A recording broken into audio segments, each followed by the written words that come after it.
जय श्री राम मित्रों, बंधुओं।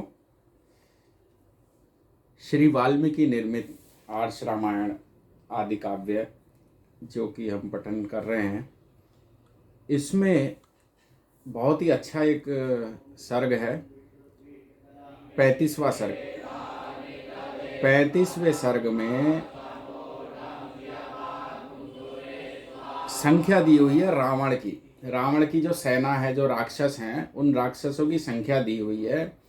तो जो तारा है, जो वाली की जो पत्नी, वो लक्ष्मण जी क्रोध में आए हैं सुग्रीव जी को याद दिलाने के लिए कि भाई तुम्हारा समय बीता जा रहा है और तुम सीता जी का पता लगाने में हमारी मदद नहीं कर रहे हो। तो इस बीच उनका वार्तालाप लक्ष्मण जी से तारा जी का चल रहा है, उनका क्रोध शांत करने के लिए। तो उस वार्तालाप में वो संख्या बता रही हैं लक्ष्मण जी को कि लंका में 100,000 करोड़ यानी कि 10 खरब या 10 ट्रिलियन 36 अयुत मतलब 3,60,000 यानी 10 खरब 3,60,000 36,3600 राक्षस हैं। कितनी बड़ी संख्या है ये रावण के सेना। और ये सभी राक्षस जो हैं इच्छा अनुसार वेश बदलने और माया रूपी क्रियाकलापों से सब बिल्कुल सब कुछ जो है बहुत खतरनाक राक्षस हैं ये। इन सेना से युद्ध होना है। अब इस सेना से युद्ध करने के लिए वानरों से सहयोग लिया श्री राम जी ने, लक्ष्मण जी ने। अब सुनिए कि श्री राम जी की मदद के लिए कितनी वानर सेना आ रही है। अब यहाँ पे हम आ जाते हैं 39वें सर्ग में। 39वां सर्ग है श्री रामचंद्र जी का सुग्रीव के प्रति कृतज्ञता प्रकट करना तथा विभिन्न वानर यूथपतियों का अपनी सेनाओं के साथ आगमन। अब यहाँ पे क्या, अपनी सेनाओं के साथ में सबके वानर के जो यूथपति हैं जिनको सुग्रीव जी ने बुलावा भेजा था, वो सब आ रहे हैं यहाँ पे। और वो बता रहे हैं अब यहाँ पे है कि विस्तार से कि कौन कितनी संख्या में सेना लेकर आया है। अब यहाँ से शुरू करते हैं कि अभी सुग्रीव जी का और राम जी का वार्तालाप चल रहा है और इसी बीच जो है पूरा धूल धूल छा गई सब जगह, पूरे वन में।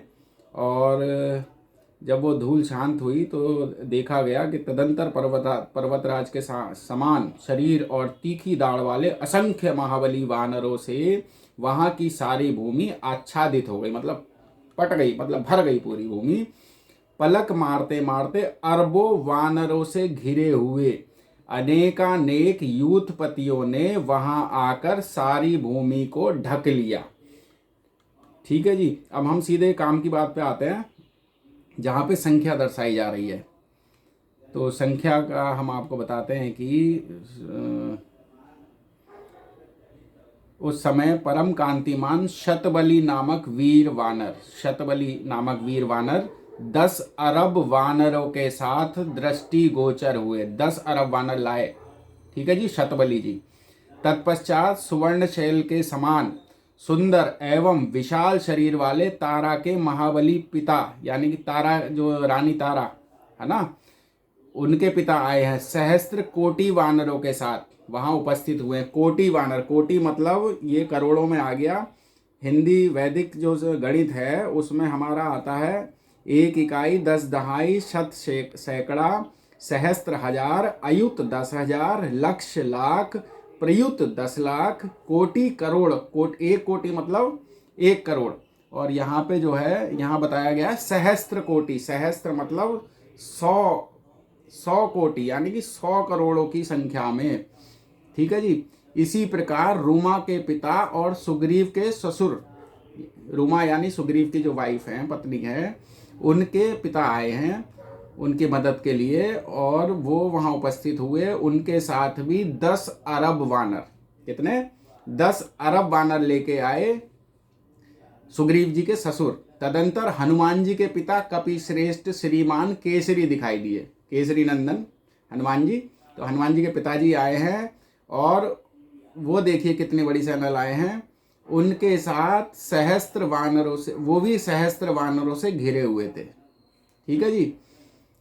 फिर लंगूर जाति वाले वानरों के महाराज भयंकर पराक्रमी गवाक्ष का दर्शन हुआ। गवाक्ष जी आए जो लंगूर जाति वाले वानरों के साथ आए, उनके साथ में 10 अरब वानरों की सेना थी। कितनी? 10 अरब वानर सेना ये लेकर आए।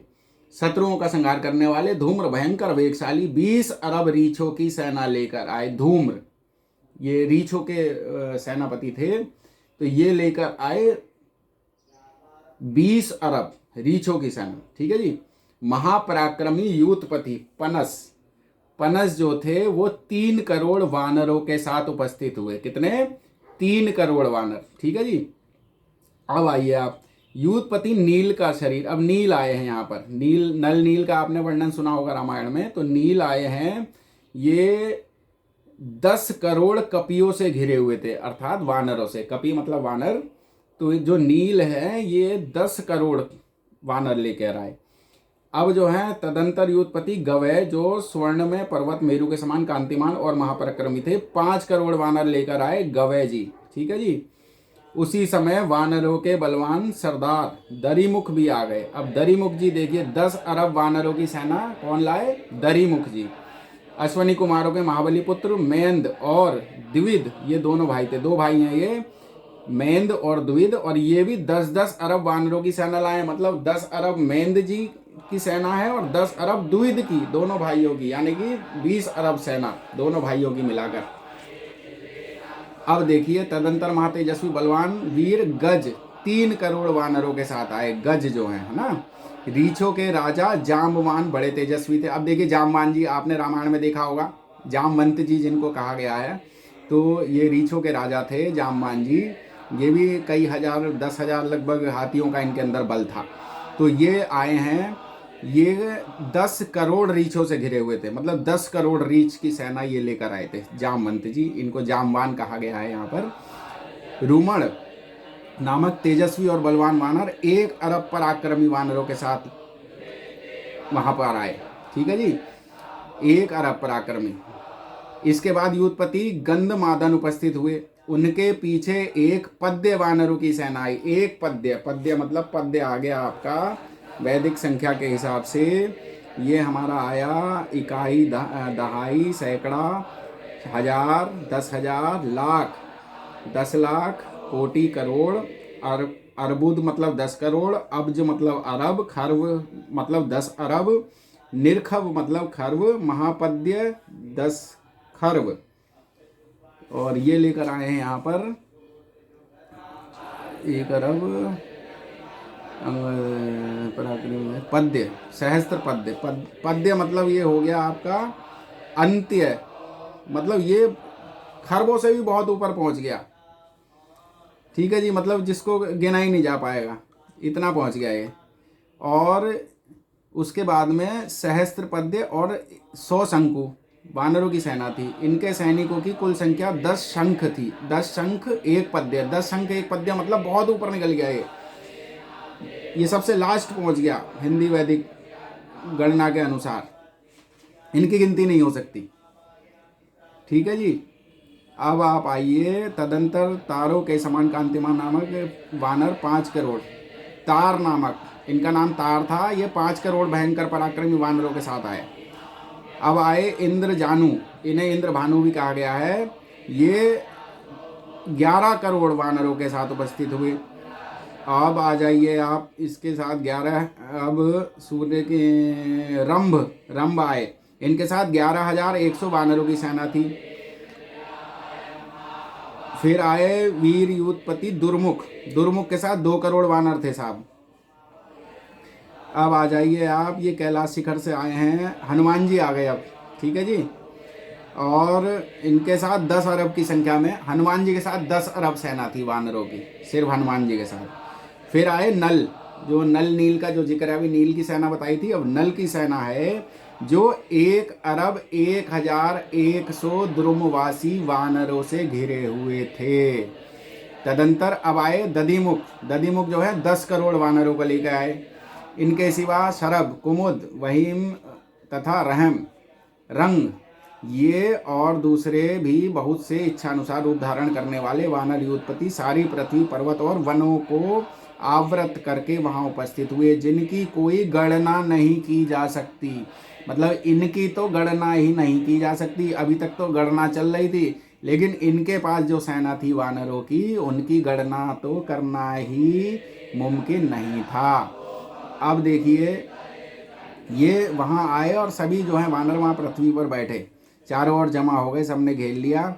अब इसके अलावा ये तो वो हैं जो उस समय पहुँच गए जब सुग्रीव जी राम जी से मिलने गए थे और उनको आश्वासन दे रहे थे कि भाई हमारी सेना यहाँ पहुँचेगी। हमने दोबारा से भी दूत भेजा है, एक बार पहले भेज चुके हैं। तो जो एक बार पहले दूत भेजे, ये वो सेना आई है। और अभी वो बता रहे हैं राम जी को कि अभी तो बहुत सारी सेना रास्ते में है जो चल पड़ी है हमारे राज्य में आने के लिए, सीता जी की खोज के लिए।